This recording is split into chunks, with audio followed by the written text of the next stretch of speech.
هم التلفظ باللسان بسم الله، تلفظ باللسان بسم الله، النية في القلب. Намерение это в сердце, как мы сказали, без этого ты к омовению не проходишь даже, и потом следующее уже произношение бисмилля.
هل يجوز الصيام؟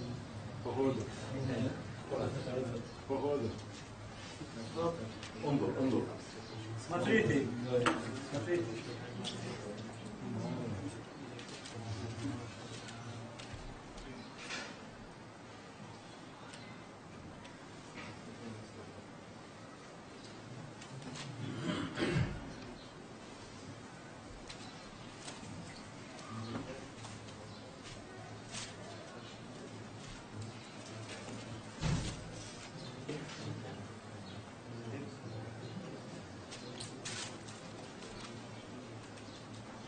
أشهد أن لا إله إلا الله وحده لا شريك له وأشهد أن محمدا عبده ورسوله.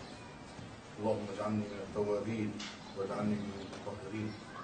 سبحانك اللهم وبحمدك أشهد أن لا إله إلا أنت أستغفرك وأتوب إليك.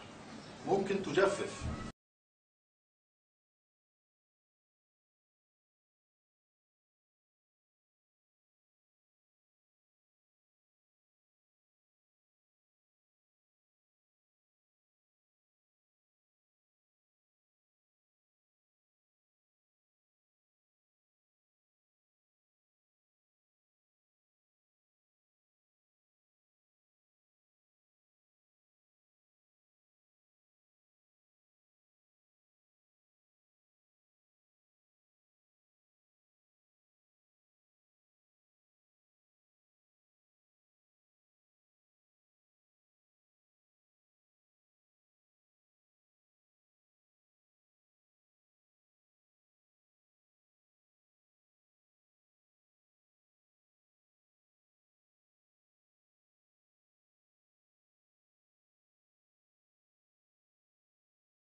أشهد أن لا إله إلا الله وحده لا شريك له وأشهد أن محمدا عبده ورسوله.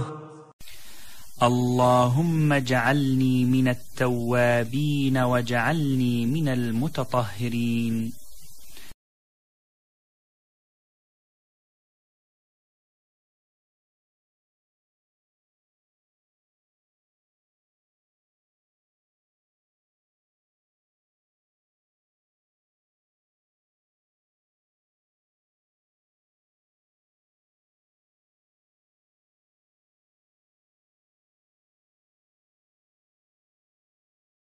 سبحانك اللهم وبحمدك أشهد أن لا إله إلا أنت أستغفرك وأتوب إليك.